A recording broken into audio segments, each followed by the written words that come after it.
Halo semua, selamat pagi.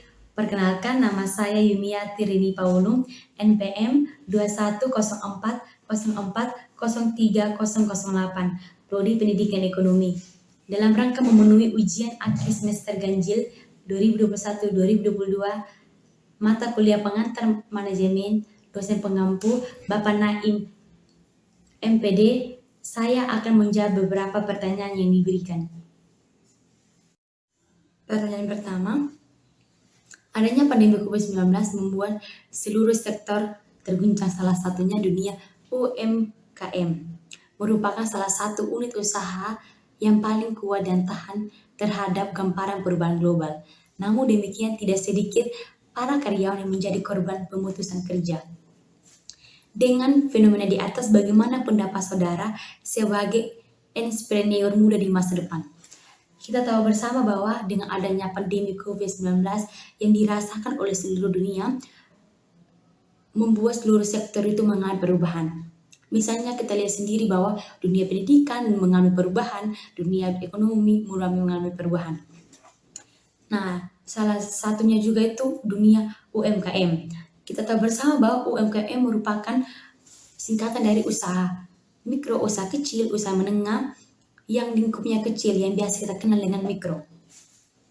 Nah, kita tahu dengan adanya pandemi COVID-19 membuat para usaha mikro, para usaha kecil dan usaha menengah harus memberhentikan karyawannya dengan beberapa alasan.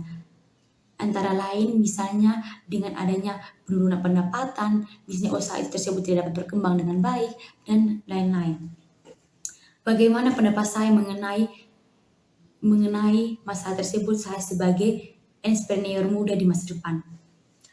Ketika saya menjadi entrepreneur muda di masa depan, yaitu saya harus mengembangkan usaha yang kreatif dan inovatif. Artinya usaha yang lebih menarik, usaha yang lebih kreatif dari yang usaha yang lainnya. Ketika saya sudah mampu menciptakan usaha yang kreatif inovatif, maka dapat menarik konsumen untuk membeli. Di sini juga saya harus melihat keadaan situasi, dan juga saya harus melihat teknologi yang ada. Saya dapat memanfaatkan teknologi yang ada, yaitu dengan cara mempromosikan usaha saya, mempromosikan produk saya melalui media sosial. Karena sebagian masyarakat sekarang ini sudah memakai media sosial. Oleh karena itu saya dapat memanfaatkan media sosial sebagai alat untuk mempromosikan produk dan usaha saya. Yang kedua tuh saya melihat situasi dan keadaan, bagaimana, apa sih yang masyarakat butuh, produk apa, usaha apa yang masyarakat butuh. Nah, dengan demikian saya dapat mengembangkan usaha tersebut dengan baik dan tidak terjadi pemutusan hubungan kerja dengan karyawan. Pastinya ketika usaha tersebut itu berkembang dengan baik, berjalan dengan baik, maka saya tidak mungkin memberhentikan karyawan saya, tetapi saya akan meningkatkan hubungan kerjasama antara karyawan satu dengan yang lain. Nah, dan juga ketika dengan ada COVID-19, mungkin pendapatan berkurang misalnya usaha tidak berkembang dengan baik, saya tidak akan memberhentikan karyawan saya, tetapi bagaimana saya mendiskusikan dengan karyawan saya, usaha apa yang membuat para masyarakat tertarik, para konsumen tertarik, sehingga adanya peningkatan usaha, sehingga adanya sesuatu yang baru dapat meningkatkan usaha dan dapat meningkatkan pendapatan, sehingga itu dapat menguntungkan satu dengan yang lain antara saya sebagai entrepreneur muda dan karyawan. Pertanyaan kedua,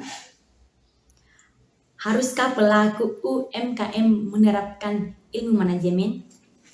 Menurut pendapat saya, pelaku UMKM harus menerapkan ilmu manajemen.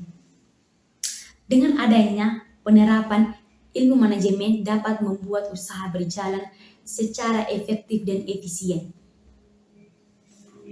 Nah, ilmu manajemen meliputi yang pertama adanya perencanaan.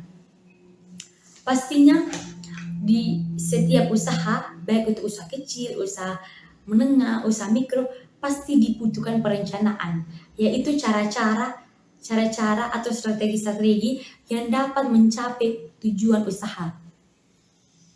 Nah, dalam mencapai usaha pasti kita sebagai pengusaha membutuhkan bagaimana cara-cara apa yang dapat bisa dipakai, yang bisa ditempuh untuk mencapai tujuan usaha. Nah, sebagai contoh adanya perencanaan target pasar. Nah, situ adanya perencanaan. Nah, kedua tuh adanya perencanaan proses produksi. Nah, itu salah satu cara-cara atau perencanaan yang dapat ditempuh untuk mencapai tujuan usaha. Yang kedua adanya pengorganisasian. Nah, dalam suatu usaha perlu adanya pengorganisasian, yaitu adanya sekelompok individu yang dapat bekerja sama dan membangun hubungan kerjasama antara satu yang lain untuk mencapai tujuan usaha. Nah, dengan adanya struktur pengorganisasian, kita dapat menetapkan tugas dan tanggung jawab yang diberikan kepada seseorang atau kepada karyawan. Misalnya sesuai dengan kemampuan skill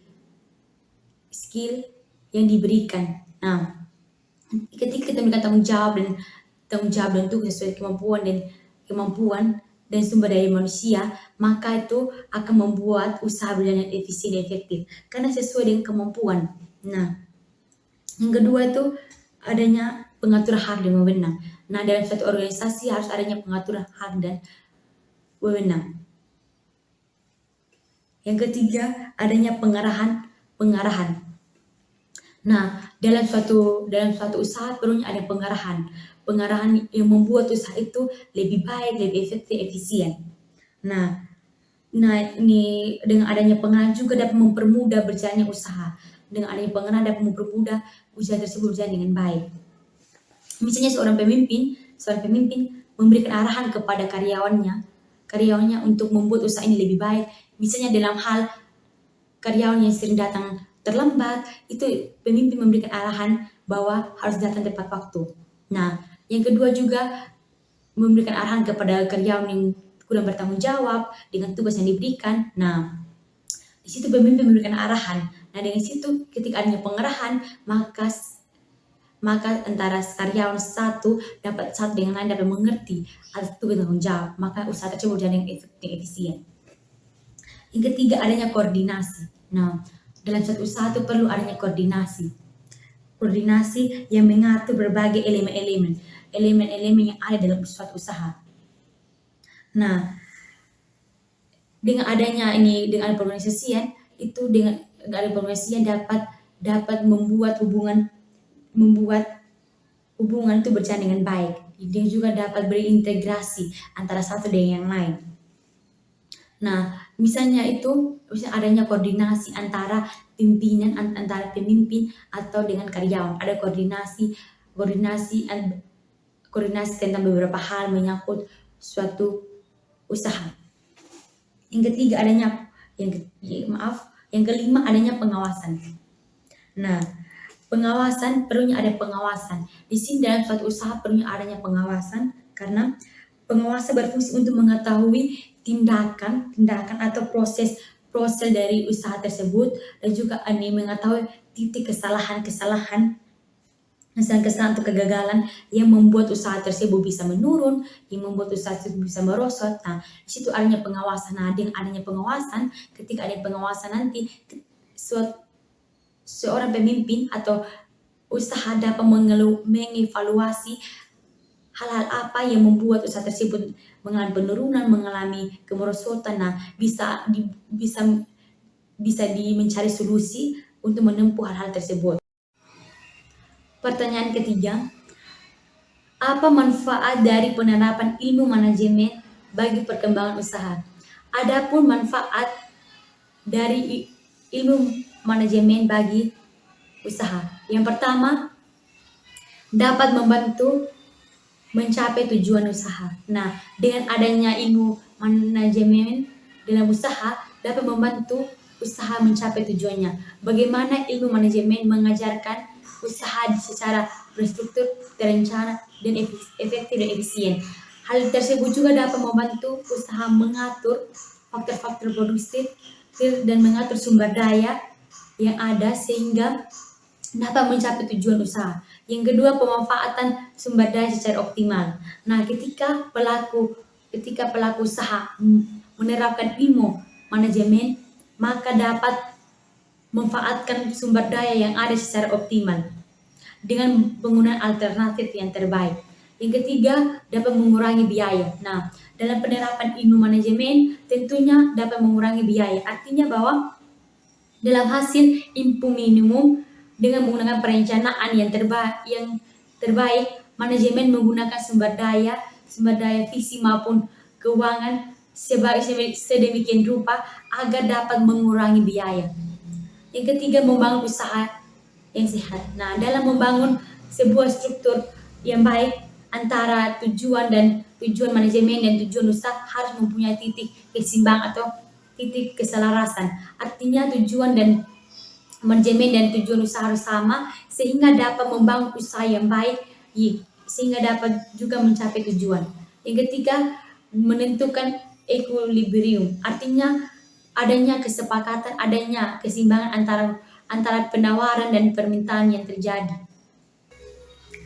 Pertanyaan keempat, memasuki era society 5.0, perlukah para pelaku usaha memaksimalkan peran digitalisasi dalam memasarkan produknya? Menurut pendapat saya, dalam memasuki era society 5.0, bagaimana manusia harus hidup berdampingan dengan teknologi untuk meningkatkan kualitas hidup secara berkelanjutan. Artinya para pelaku usaha harus memaksimalkan peran digitalisasi dalam usahanya. Nah, zaman sekarang kan manusia sudah hidup berdampingan dengan teknologi, baik anak kecil, dewasa, dan orang tua sudah berdampingan dengan teknologi. Oleh karena itu, para usaha digitalisasi harus memaksimalkan peran digitalisasi, yaitu dengan menggunakan teknologi sebagai media promosi, menggunakan teknologi sebagai alat untuk mengembangkan usaha dan lain-lain. Pertanyaan kelima, jika Anda mau membuka usaha, maka usaha apa yang akan Anda jalankan dalam menyambut era society 5.0?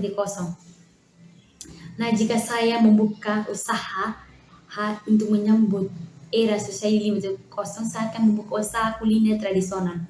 Karena beberapa pertimbangan dengan perkembangan teknologi yang sangat pesat dan perkembangan zaman, saya tetap akan membuka kuliner tradisional. Bagaimana saya akan melestarikan kuliner tradisional, dan tentunya kuliner tradisional sudah semakin menurun karena perkembangan zaman. Oleh karena itu, saya akan membuka usaha kuliner tradisional yang akan berbeda dengan yang lain, dengan memanfaatkan teknologi yang ada sebagai alat promosi dan lain-lain. Demikian beberapa jawaban atas pertanyaan yang diberikan. Apabila ada kesalahan kata, saya mohon maaf dan semoga bermanfaat bagi kita semua. Terima kasih dan selamat pagi.